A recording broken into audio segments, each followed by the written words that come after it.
오늘 제목을 함께 지어지는 교회라고 했는데요. 오해하실까봐 말씀드립니다. 교회 짓자는 얘기 아니니까요. 오해 없이 부탁드리겠고요. 우리 옆에 분들 보시면서 인사할까요? 반갑습니다. 근데 돌아보셨는데 잘 모르는 분이 계시면 소개를 하셔야지, 그죠? 저는 누굽니다. 그죠? 그냥 눈만 보고 안녕하십니까 하지 마시고요. 저는 오늘 교회에 대해서 말씀드리려고 합니다. 근데 우리가 교회 그러면 저희 교육자들도 알면서도 습관적으로 쓰는 말이 교회 그러면 건물 어디 있습니까? 교회에 있습니다. 사실 교회라기보다는 사무실이 있습니다가 정확한데 우리는 교회에 있습니다라고 말하는데요. 성경적으로는 교회는 건물을 말하지 않고요. 신학적으로도 교회는 건물을 말하지 않습니다. 교회는 사람이 모인 곳, 그것이 바로 교회다라고 하는데, 사도행전을 보시면은 교회들이 모였다라고 되어 있습니다. 교회들이 모였다는 것은 사람들이 모였다는 것을 의미하고요. 그래서 저는 오늘 제목을 함께 지어지는 교회라는 것은 눈에 보이는 건물을 세우자는 의미가 아니고요. 우리가 신앙생활하는 우리 자체의 성장에 대한 말씀을 함께 나누려고 합니다. 혹시 동물과 사람의 가장 큰 차이점이 뭐라고 생각하십니까? 이것은 물으면 대답하기 쉽지 않습니다. 사회학적으로 보면은 다르고, 언어학적으로 보면 다르고, 생물학적으로 보면 다르고, 각자의 관점에서 보면 다른데요. 보통 동물과 사람을 구분할 때 직립보행을 하느냐 못하느냐, 직립을 딱 서 있다는 얘기죠. 원숭이는 직립보행을 못하죠. 잠시 서지만 본거지쯤 서가지고 걸어가는 것이 이상하게 걸어가잖아요, 그죠? 궁극적으로는 직립보행이 아니죠.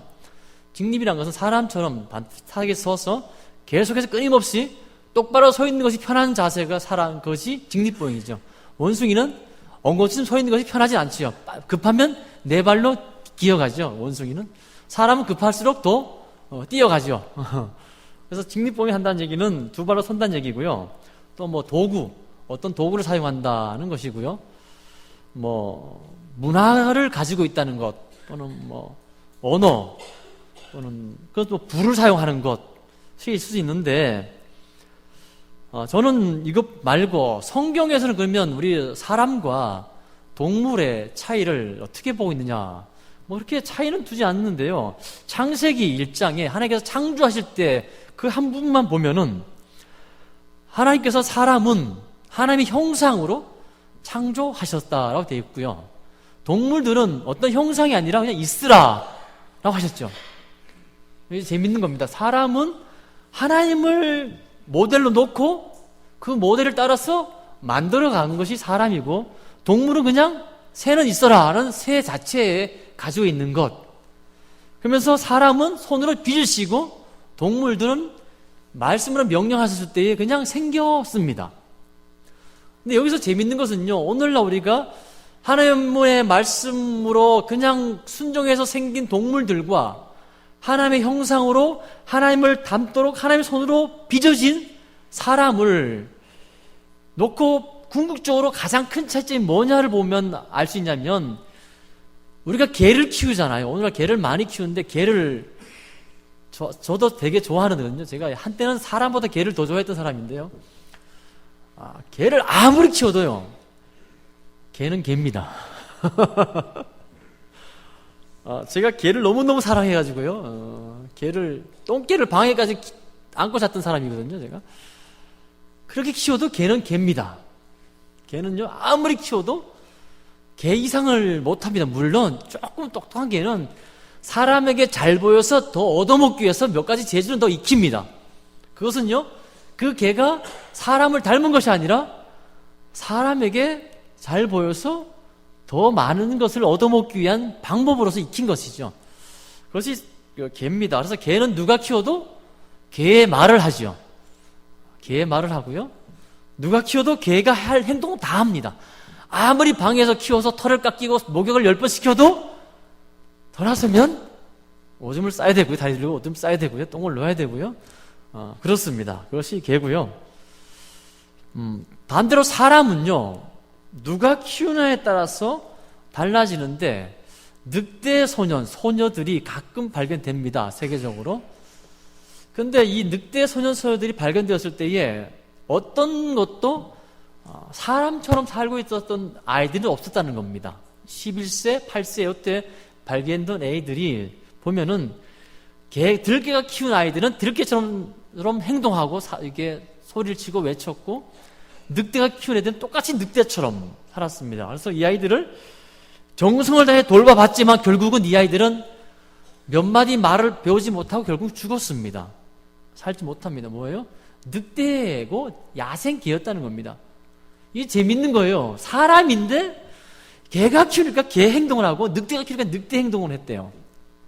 말하지 못하고 죽을 때까지 그 습성을 버리지 못하고 야성을 버리지 못하고 인간 사회에 적응하지 못하고 죽어갔다는 겁니다.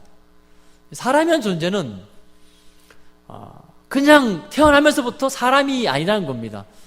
아이가 태어났다 해서 사람처럼 행동 안 하잖아요. 하나하나 이렇게 아이를 키워보신 분들은 아시잖아요. 그죠?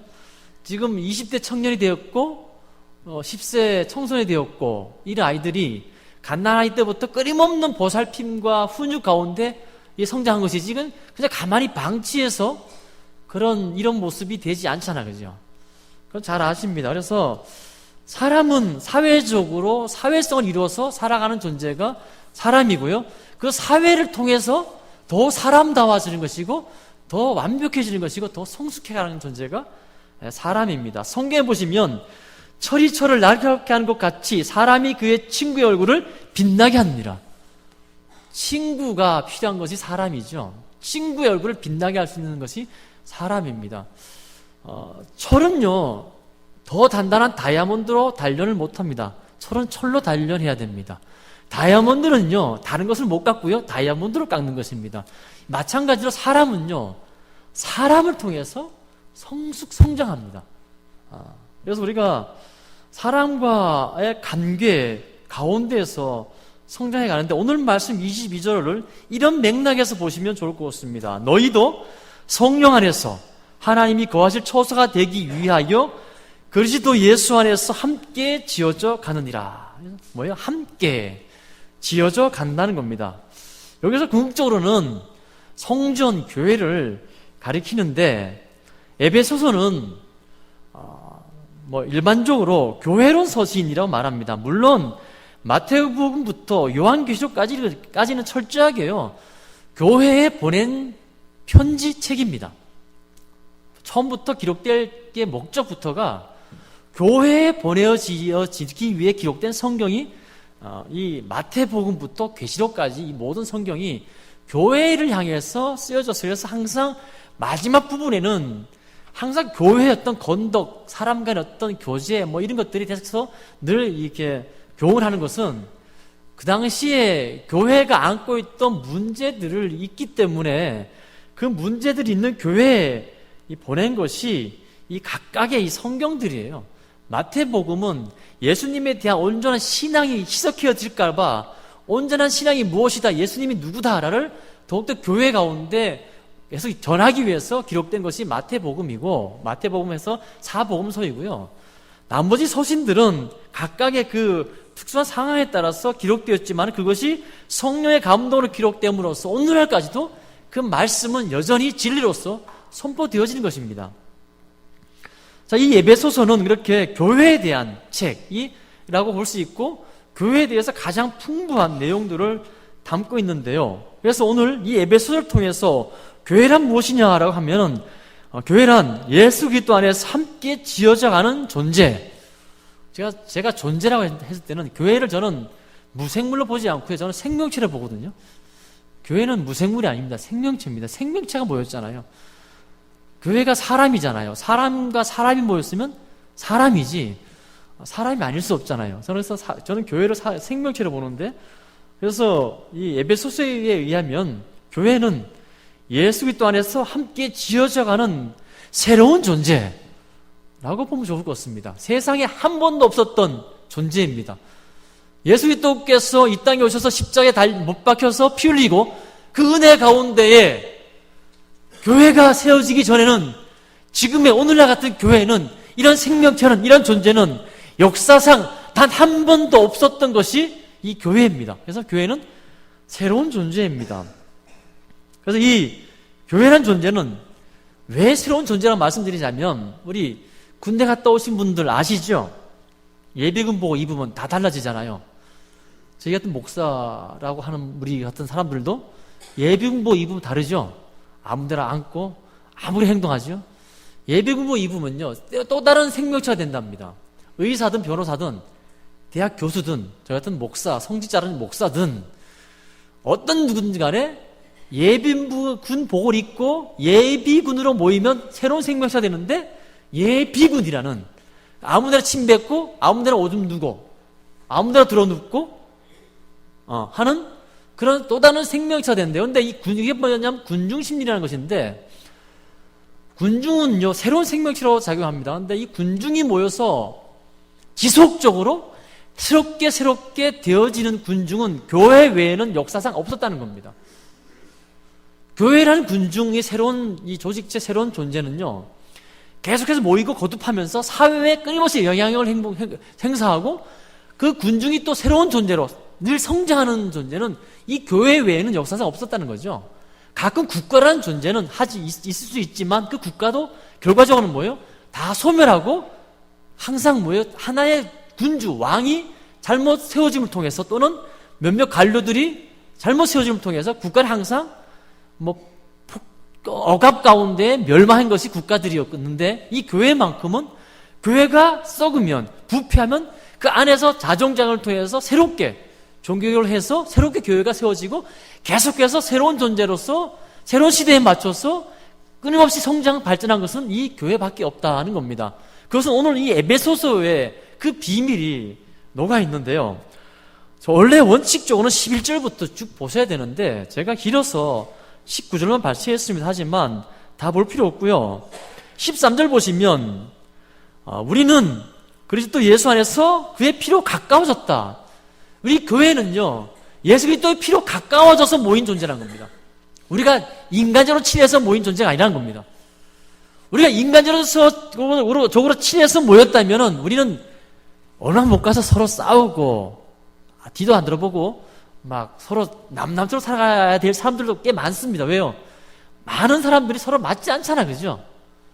취미가 맞고 가치관이 맞고 사는 환경이 같고 사는 지역이 갖고 있는 사람들 많지 않잖아, 그죠?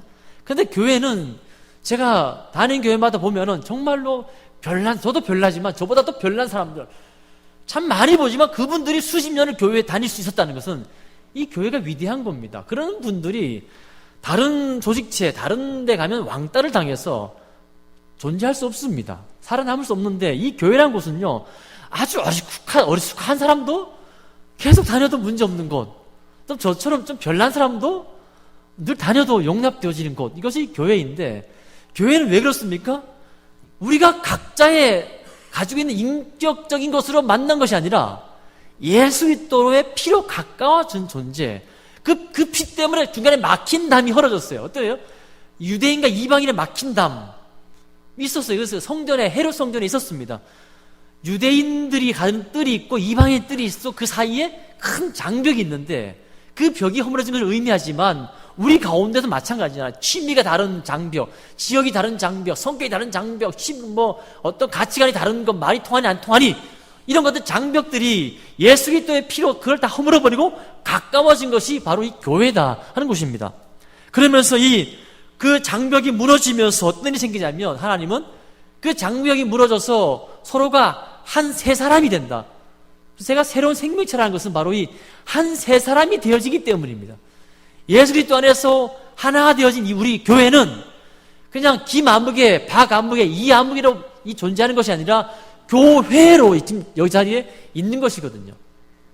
여기 우리 중 누군가 나는 새벽교회가 아니라, 교회가 아니라 주 아무개로 있다. 그것은요 죄송하지만 그분은 여기 있다 할지라도 그분은 지금 하나님께 예배를 안 받는 것이죠.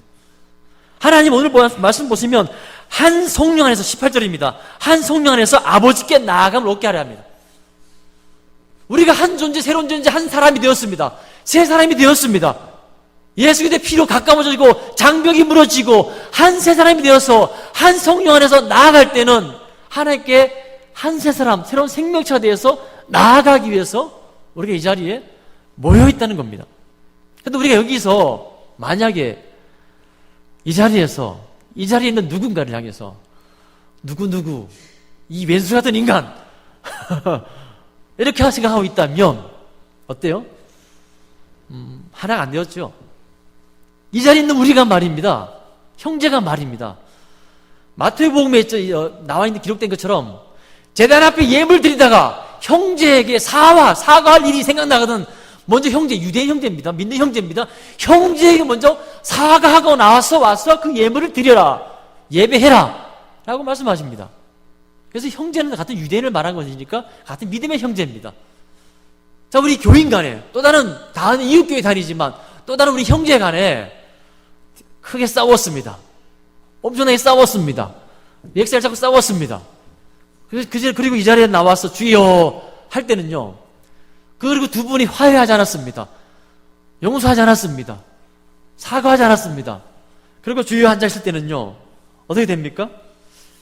하나님께서 그 예배를 어떻게 받으실 수 있느냐 하는 겁니다. 18절 말씀은 뭐예요? 한 성령 안에서 아버지께 나아가 먹기 위해서 예수 그리스도의 피로 가까워지고 그 맡긴 다음에 무너지고 한 새 사람이 되었다는 겁니다. 이 순서입니다.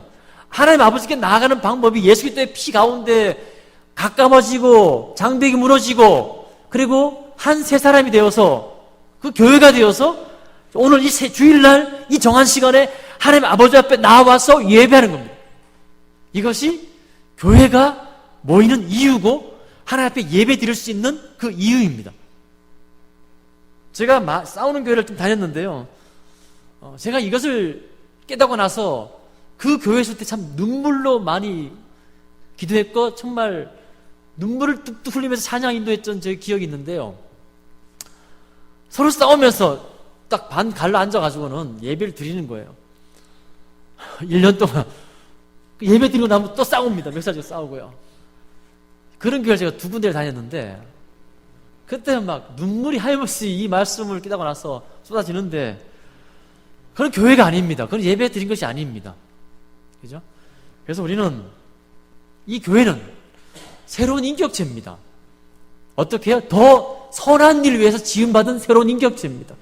하나님 아버지를 향해서 나아가기 위해서 지음받은 새로운 인격체고요. 22절처럼 너희도 성령 안에서 하나님이 거하실 초소가 되기 위하여 그리스도 예수에서 함께 지어져 가는데 21절입니다.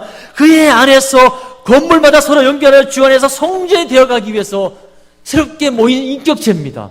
예비군은 모이면 아무데나 오줌 두고 아무데나 침 뱉고 두루 눕지만 우리 교회라는 새로운 인격체는 어떻게 돼요? 그런 모든 잘못된 것을 버리는 인격체입니다. 잘못된 습관을 버리는 인격체지요. 또한 부족한 사람이 있으면 사랑으로 품 안아서 스스로가 그 부족한 부분을 알고 깨닫고 새롭게 발전하도록 도와주는 것이 교회입니다. 그래서 교회를 다니면 우리 스스로 알잖아요. 변화되잖아요. 스스로 아시죠? 교회를 다니면서 내가 얼마나 변화되었는지 저는 압니다. 저는 제 스스로가 혼자 거울을 보면서 늘 말합니다. 너는 필도나 너는 지금은 이럴지 모르지만 옛날에 너 별 볼 일 없었어. 너는 교회가 아니었으면, 교회에서 너를 용납해주지 않았다면 너는 이 자리에 설 수도 없었고 너는 아무것도 아니었어.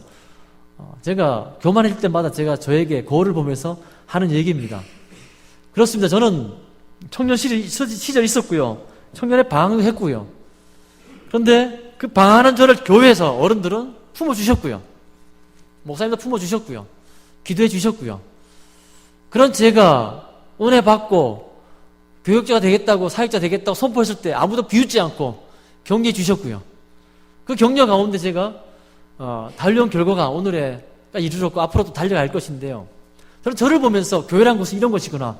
교회는 우리가 내 기준으로 봐서는 내 좁아터진 이 소견, 이 제약을 가지고 있는 내 이 좁아터진 눈으로 보면은 부족한 부분이 많이 보일 수 있습니다. 하지만 우리 스스로를 먼저 보십시오. 나 같은 사람을 이렇게 직분 허락하여 주시고 나에게 누구누구님, 장로님, 집사님, 권사님 불러주는 그러면서 존중해주고 존경해주는, 그러면서 나를 더욱더 끊임없이 채찍질해서 더 성숙시켜주는 그런 것이 어디 있는가? 세상에 교회 외에는 잘 없습니다. 그죠? 그러니까 교회란 곳은 혼자가 아니라 함께하는 곳인데, 하나님께서 왜 교회를 함께하게 할까요? 늑대소년처럼 우리가 혼자 있으면 그 신앙이 늑대소년 이상을 벗어나지 못하기 때문입니다. 신앙은 혼자 있으면요 안 됩니다. 저도 교회를 다니다가 안 다녀본 적도 있고요. 했는데 교회를 안 다니는 그 기간은요 신앙이 떨어졌지 단 한 발도 잘하지 못한 기간이었습니다. 세상의 영향을 받고 오히려 세상의 영향을 받아서 살아가면 살아갔지, 내가 교회에 어떤 누구와도 교제하지 않고 하나님 말씀을 묵상하지 않고 하나님 예배하지 않는 그 기간 동안은 신앙의 진보가 조금도 이루어지지 않았던 기간이었단 말입니다. 그러니까 교회라는 곳은 우리가 함께 끊임없이 교제하기 위해서 이루어진 공동체인데, 혹 간혹 저도 해봤습니다. 교회를 다니는데 아무와도 교제하지 않습니다. 예배만 딱 드리고 갑니다. 죄송하지만 그 기간도 별로 신앙의 성장, 인격적인 성장이 없었던 것 같습니다. 저는 이 실험 정신이 뛰어나가지고 온갖 것을 실험해봐야 직성이 풀린 사람인데요, 해봤습니다. 안 되더라고요. 그래서 교회라는 것은 뭐예요? 공동체입니다. 공동체는 뭐예요? 교제하는 것입니다. 교제는 뭡니까? 부족하고 연약하고 내 말 들지 않아도 이야기하고 용납해주고 배려하고 사랑하고 용서하고, 취미가 다르면 그 취미 다른 것에 대해서 어떤 취미가 있습니까? 들어주고. 저의 취미는 낚시입니다. 낚시 되게 좋아하는데 또 우리 박김 목사님은 사진을 좋아합니다. 그럼 서로 얘기하면 박김 목사님은 사진 찍는 얘기 계속 합니다. 뭐 어떻게 각도를 어떻게 잡고 뭐 어떻게 포샵 어떻게 하고, 그럼 쫙 들어주고요. 저는 또 낚시 얘기 열심히 합니다. 그럼 박김 목사님 열심히 들어주거든요. 저는 박김 목사님하고 1년 동안 한 번도 말다툼한 적이 없는 것 같아요. 서로 잘 들어주니까. 그것이 뭡니까? 교회입니다. 교회는요 서로가 서로를 배려하고 화목하는 곳이고요, 그러면서 그 속에 연합되어지는 존재가 교회입니다. 오늘 말씀에 건물이라고 표현되어 있습니다. 건물은요 벽돌이 모이고 시멘트가 모이고 목재가 모이고 철이 모이고 다양한 천이 모여서 다음에 샤시라는 프라스도 모이고 유리도 모이고서 되어진 것이 건물인데, 이 건물이 더 나면 어떻게 돼요? 그때부터는 벽돌을 안 합니다. 시멘트 안 그러고요, 나무 안 그러고 뭐가 돼요? 집 또는 교회라고 부릅니다. 그렇죠? 자, 우리가 여기서 교회가 되었습니다. 이 중에 우리 중 누구는 벽돌일 것이고 누구는요 유리창일 것입니다. 누구는요 뭐 강대상이 될 수 있을 것입니다. 다 다르겠죠. 다 다른데 중요한 것은요 그 순간에 우리는요 또 다른 인격체입니다. 교회라고 됩니다. 그리고 성전이 됩니다. 우리 각자 한 사람 한 사람 부족할 것입니다. 건축 현장에 가보십시오. 어떤 자재는요 녹도스럽습니다. 어떤 자재는요 좀 부족한 것도 있습니다. 근데 그래서 다 잘 짜맞춰가지고 건물 딱 짓고 나면 뭐가 돼요? 아파트. 평당 1,000만 원, 2,000만 원 아파트가 됩니다. 근데 그 자재들은요 어떤 것은요 불량품도 있었습니다. 근데 그것이 잘 섞여서 연합이 딱 되니까요 견고한 건물이 되어지는 겁니다. 자, 우리 교회가 이런 곳입니다. 우리는 자꾸요 교회를 특히 교회를 처음 나와서 이제 막 눈뜨기 시작한 분들이 제일 쉽게 빠지는 이 시험이 뭐냐면 교인 몇 명을 보고 교회가 왜 이래? 라고 합니다. 그래서 이제 전체를 보지 못하고 그 나무에 너무 집착한 것인데요. 교회는 한 사람이 밖에 나가서 우리 교회를 대표하기도 합니다. 맞습니다. 이 동네 나가셔가지고 새벽교회 다니는 성도님이 잘못 행동하면 새벽교회가 욕먹는 건 맞습니다. 대표하지만 하지만 우리 교회는요 혼자가 다는 아닙니다. 혼자가 다일 때도 있겠지만은 우리는요 부족한 우리들이 짜 맞춰져서 견고해진 것이 교회입니다. 서로 부족함을 용납하고 보도 많고 나에게 좀 마음이 들지 않고 나에게 좀 가슴 아픈 말을 했다 하더라도 내가 용서받은 것에 비하면, 내가 주 하나님 앞에 죄진 것에 비하면 별거 아니냐는 그러한 마음으로 당장은 기분 나쁠지 모르지만 용납하고 용서하고 그렇게 포합 이렇게 가슴을 끌어안고 가는 것이 교회이고요. 그래 될 때 우리가 새로운 생명체, 새로운 사람, 새로운 교회, 성전으로 지어져 함께 지어져 간다는 겁니다. 이렇게 교회가 성전으로 함께 지어져 갈 때에 우린 교회를 향해서 뭐라 말할 수 있습니까? 은혜롭다. 그죠? 은혜롭다. 라고 말하는 겁니다. 우리가 이렇게 하지 않고요. 은혜로운 교회를 찾는 것은요. 결국은 콘서트를 찾고 다니는 것입니다. 내가 이렇게 희생하지 않고요. 내가 먼저 가슴 마음 열지 않고요.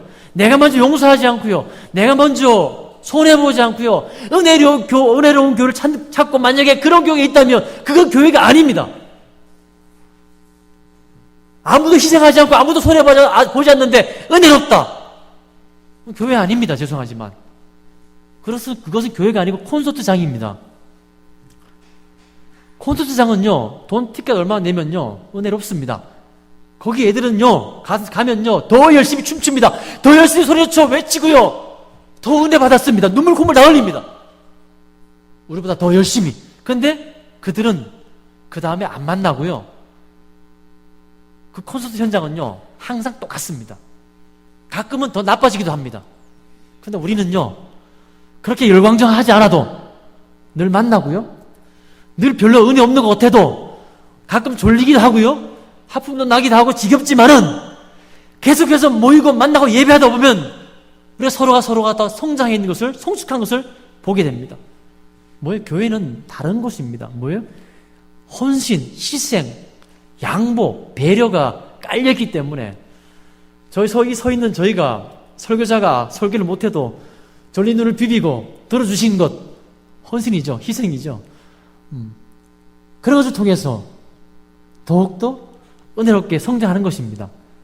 교회가 여기에서 설교하는 저희가 콘서트를 하듯이 개그를 하듯이 완벽하게 모든 우리 교우들의 얼굴 눈을 싹 휘어잡아서 하는 것, 물론 그런 분들이 있지만 과연 몇 명 됩니까? 한국교회에서. 꼭 그런 교회만 은혜로운 교회고 안 그래서는 성장이 없습니까? 아닙니다. 가장 성장한 것은요, 설교가 좋은 것이 아닙니다. 희생과 헌신이 있는 것이 가장 은혜로운 교회고요. 그런 교회가 하나님의 영광이 임하는 교회고요. 그런 교회가 성장, 성숙하는 교회입니다. 사랑하는 여러분, 우리 새벽교회는요, 눈에 보이는 몇 가지에 현혹되는 교회가 아니라 내가 먼저 희생, 헌신한 교회 되었으면 좋겠습니다. 옆에 새로운 분이 앉으면요, 안녕하세요, 제가 어느 집사 권사 장로입니다. 인사하시면서 환영합니다 라고, 반갑습니다 라고 인사할 수 있는 곳. 그래서 새로운 분이 좀 부족한 부분이 보여도 그럴 수 있지, 나도 그랬으니까 라고 이해할 수 있는 곳. 또 새로 오신 분들도요, 몇몇 분이 눈에 안 차는 것, 눈에 거슬리는 것 보여도 그렇지만 교회는 더 큰 은혜로운 부분이 있어 라고 하면서 참을 수 있는 것. 그래서 함께 성숙해가는